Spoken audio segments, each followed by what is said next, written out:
La famille, les amis, comment ça va? En tout cas, moi ça va super. Dans cette vidéo, je peux officiellement vous dire que la prépa pour les championnats de France 2025 a officiellement commencé. Pour l'instant, elle se passe super bien. On est en semaine 2 actuellement. Donc, qui dit semaine 2 dit charge encore assez raisonnable, mais on est en prépa, donc c'est quand même du lourd. En tout cas, j'ai hâte de pouvoir vous montrer ça. Ma dernière prépa, elle remonte au début d'année, du coup à février 2025, où je me suis préparé pour les championnats d'Europe. Là, je me prépare pour les championnats de France et pour, si tout se passe bien, repartir pour un nouveau cycle dans cette année. Donc, je vous invite à vous abonner si ce n'est pas déjà fait, à lâcher un pouce bleu et on est parti. Alors, la fin de mon dernier blog, je la considérais pas du tout comme faisant partie de ma préparation au championnat de France. Je la considérais plus comme un blog de conditionnement justement pour pouvoir me mettre en prépa. Et j'ai terminé le cycle il y a genre 2 semaines, un truc comme ça. Franchement, j'étais sur des belles barres, j'étais sur un bon niveau de force, mais énormément de frustration parce que j'ai fait les mauvais choix à l'approche de la fin du cycle. Je vais vous expliquer ça. Alors sur l'avant-dernière semaine, je vous l'avais déjà montré, j'ai fait 305 kg au squat. J'avais fait, il me semble, 202 kg au développé couché. Et ensuite, j'avais fait 330 kg au soulevé de terre. Donc j'avais fait une assez belle séance. Je crois que ça avait fait 837,5 kg de total. Et derrière, j'avais ma dernière semaine qui suivait, mais j'avais oublié un détail trop important. C'est que je devais faire le Fitex avec Nutrimuscle sur les samedis. Mais le samedi, c'est le jour où je dois faire ma séance SBD et c'est là où je fais ma séance SBD depuis hyper longtemps. J'ai débuté ma semaine en me disant samedi, je vais aller m'entraîner. Après, je me suis souvenu le samedi quand j'ai parlé avec mon manager Nutrimuscle que je devais être au Fitex et je me suis dit oh merde. Et du coup je me suis forcé à compiler mes jours d'entraînement pour au final réussir à finir ma semaine le vendredi, ce qui fait que je m'étais entraîné genre lundi, mardi, mercredi, jeudi, vendredi et en plus j'avais mis pas mal de volume sur certains exos. Je suis arrivé complètement cramé sur la séance. En fait au squat j'ai mis 300 kg, donc la 300 kg elle fuse, je vous la montre directement. Derrière je devais mettre entre 310 et 315 et si ça montait bien aller chercher un peu plus que 320 kg. Mais j'ai fait un mauvais choix. Je me suis dit, vu que je suis fatigué, si je fais une barre intermédiaire, ça va me cramer et du coup, je vais direct passer à 320 kg. Ah, j'ai mis 320 kg, je me suis pris une gifle monumentale. Je sais même pas pourquoi. Dans ma tête, elle devait monter directement. Alors, je vais pas me cacher derrière la fatigue, mais je vous avoue que par rapport à mes vélocités habituelles, j'ai pas trop compris pourquoi je l'avais manqué. Mais bon, c'est pas grave, c'est que partie remise. Ensuite, je suis parti sur le développé couché. Développé couché, je fais mon lasso arm up 195 kg. Ça monte bien, mais j'étais un peu dans le gaz à cause du squat et je me suis dit, quel choix intelligent est-ce que je devrais faire vu que j'ai déjà fait un choix de merde au squat. Et derrière, au lieu de mettre 210, j'ai mis 207. Donc bien évidemment, la 207, elle vole. Et derrière, je mets 212, je la rate au lock. Encore une fois, je pense que c'est un mauvais choix. J'aurais dû soit faire 210 ou 212 directement ou éventuellement prendre plus de temps de récup parce que j'ai pris 4 ou 5 minutes entre ma barre à 207 kg et ma barre à 212 kg par contrainte de temps. Il y a juste au soulevé de terre où j'ai fait un assez bon choix. Donc j'ai mis 315 kg et j'ai directement enchaîné sur 350 kg. Même si c'est une barre qui me satisfait pas pour l'instant et en dessous de 360 kg, je vous mens pas, je serais toujours pas satisfait au soulevé de terre. Et c'est pour ça que là on a relancé un autre cycle. Là c'est le cycle de prépa pour les championnats de France et dans ce cycle de prépa il y a 2 blocs. Donc le premier bloc il va être simple, ça va être d'aller chercher des formats assez spécifiques. Donc là on va se challenger sur des formats qu'on appelle des triplés. Donc au squat je vise 300 kg x 3 répétitions, au développé couché 200 kg x 3 répétitions et au soulevé de terre on sait pas exactement encore mais entre 335 et 345 kg x 3 répétitions, bien évidemment le tout sur du calibré. Et franchement si je passe ces barres là, je pense que je me mets dans une très bonne position. Quoi qu'il en soit, là je suis toujours chez moi, il est 19h05, la salle ferme à 22h30, donc je vais passer la deuxième pour aller m'entraîner, pour pouvoir vous filmer la séance dans le confort et bien évidemment faire une séance de qualité aujourd'hui parce qu'aujourd'hui c'est gros SBD. Alors qu'est-ce qu'on annonce aujourd'hui pour la séance? Ça va donner 3 x 260 au squat, 3 x 270, 3 x 280.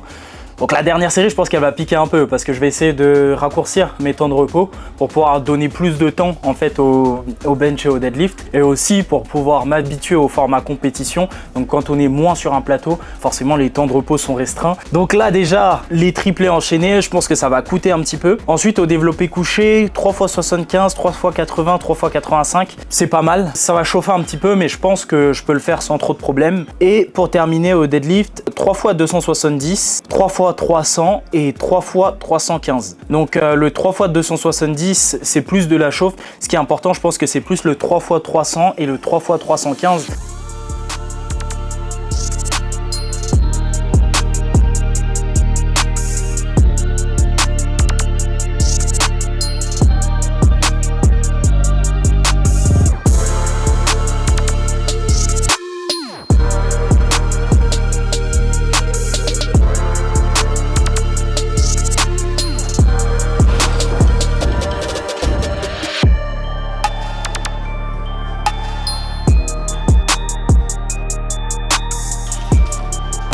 D'accord. La semaine prochaine.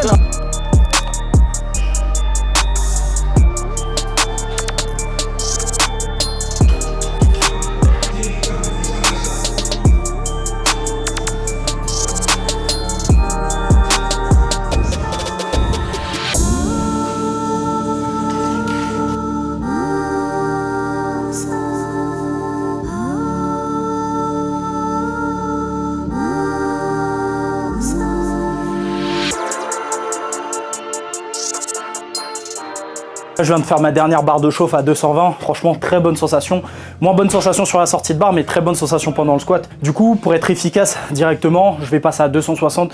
Donc la première série, 260, 3 reps. Et ensuite, 270, 3 reps. Et on terminera sur 280, 3 reps. Là, j'essaie d'être vraiment intense, comme j'ai dit tout à l'heure au niveau des temps de repos. Donc je pense que ça se voit sur ma gueule. Je suis vraiment cuit, on fait le taf. Cette semaine, c'est dur. La semaine dernière, c'était archi dur. Et la semaine prochaine, ce sera beaucoup plus facile au niveau des temps de repos.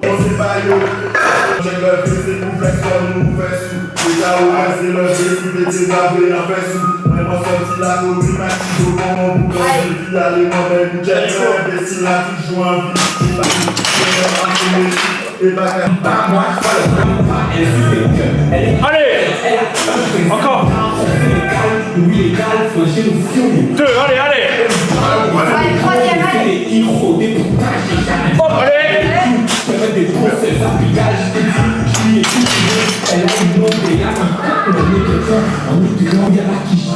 Ça va, j'aime bien comme ça monte. J'aime bien ce qui se profile. 260 x 3, 270 x 3. Là, on va passer au top 7 à 280 x 3. Bon, là, je vais me permettre de respirer un peu plus avant cette série, sinon je vais pas remonter. Mais je pense que ça se voit sur la vidéo. Je me sens super bien au niveau des cannes et en même temps au niveau du rapport au sol. Parce que moi, tout ce qui fait ma force sur le squat, et je pense que ça devrait à peu près être pareil pour tout le monde, c'est mon rapport au sol. C'est-à-dire que quand vous squattez, vous avez que votre pied qui est le point de liaison, entre guillemets, enfin la zone de liaison plutôt, entre le sol et vous. Donc si jamais vous avez un bon ressenti dans votre pied, si vous avez un bon pied, vous arriverez plus facilement à renvoyer la force, plus facilement à être stable. Et quand vous êtes en bas, vous arriverez plus facilement à garder votre couloir. Par contre, si vous avez un mauvais pied, c'est une expression bien sûr, si jamais vous avez un mauvais pied, bien évidemment vous aurez des problèmes de stabilité. Un mec dans le powerlifting qui a un pied excellent, et d'ailleurs j'en parlais avec Cyril, le sélectionneur équipe de France, c'est Austin Perkins. Si vous voyez comment est-ce qu'il pose son pied pendant les répétitions, il est super puissant. Donc moi je bosse beaucoup dessus en faisant rouler la balle sous ma voûte plantaire, en travaillant directement mon pied et en me concentrant principalement sur ça pendant mes répétitions. La cagoule, il faut en mettre, c'est élastique. On pas solidement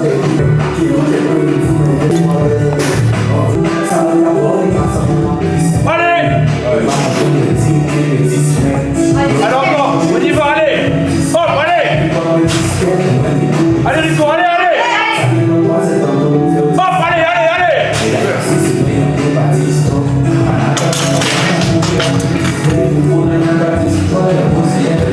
Ça glisse et je suis super content. L'inconvénient, c'est que j'avais les jambes un tout petit peu plus serrées.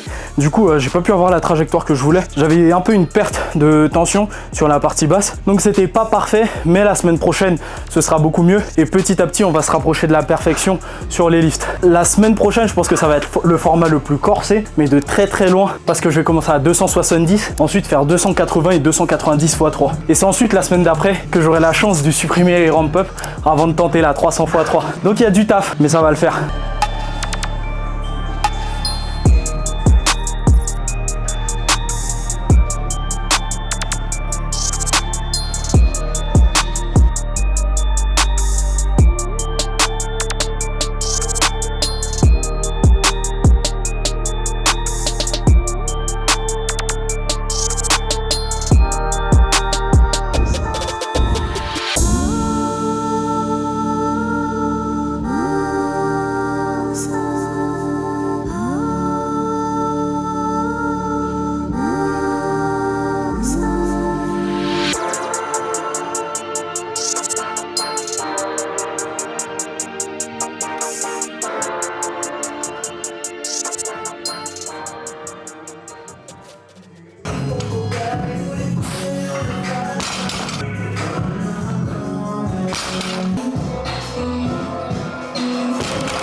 Ok, du coup, fin de séance et je pense franchement avoir fait du bon taf. En tout cas, j'ai fait une meilleure séance que la semaine dernière. La semaine dernière, j'ai fait 270 x 3 et en top 7 et c'était beaucoup plus dur que là, 280 x 3 alors que le taf que j'ai fait avant, il était beaucoup plus poussé. Ensuite, au développé couché, mon top 7, il était plus que facile. Franchement, la semaine dernière, j'étais dans le dur, c'est ce qui m'a un peu biaisé, mais en fait, j'aurais dû mettre plus cette semaine parce que là, la forme, elle monte franchement en flèche. J'ai juste permuté 2 jours d'entraînement et j'ai l'impression que j'ai un nouveau programme, donc je me sens bien et ça annonce du lourd pour la suite. Et ensuite, pour ce qui est du deadlift, c'est un peu plus compliqué parce qu'en fait là, je dois vous avouer que j'ai fait mon SBD en 1h10. C'est un truc de fou, hein. 1h10 ou 1h18, je sais plus, je vais regarder sur la montre après. Et vu que je prends pas beaucoup de repos entre le squat et le soulevé de terre, j'arrive au soulevé de terre et j'ai encore le squat dans les jambes. Et quand tu fais du soulevé de terre à 300 plus avec du squat dans les jambes, tu le sens directement. Et du coup, ça m'a potentiellement un peu handicapé pour le soulevé de terre parce que je sentais que ça montait, que j'avais la force et tout, mais c'était chiant à faire, franchement. Bon, j'ai été interrompu par quelqu'un qui m'a reconnu, je crois. Le but la semaine prochaine, ce sera d'arriver un petit peu plus tôt, me laisser un peu plus de temps en fait pour faire ma séance. De toute façon, Iskov repasse sur des horaires normaux à partir de la semaine prochaine, donc ça devrait pas nécessairement poser problème. Dans une des dernières vidéos, j'avais dit que le fait de faire 10 000 pas par jour avait changé ma dépense calorique, ma récup, etc. En fait, je m'étais posé un défi sur le mois de septembre que j'avais pas le droit de faire moins de 10K pas par jour. En gros, c'était une contrainte que je m'imposais à 100%. Et par exemple, s'il était 23 h que j'avais quelque chose à faire, mais que j'étais à 6 000, j'allais me lever, sortir de chez moi et aller compléter les pas pour arriver à 10 000. Au mois d'octobre, je me suis dit, je vais pas faire ça toute ma vie. C'était vraiment un défi que je m'étais posé sur le mois de septembre. Du coup, au mois d'octobre, je me suis mis une tolérance basse à 7500. Et ça, je crois que c'est une grosse erreur que j'ai faite. Parce que le fait de devenir laxiste, entre guillemets, sur mes pas, ça m'a fait devenir laxiste sur plein d'autres trucs. Et j'ai l'impression qu'en fait, les pas, c'est une habitude motrice chez moi. Et je pense que tout le monde a plus ou moins des habitudes motrices. Et si jamais je respecte pas mes pas, j'ai du mal à respecter le reste en fait.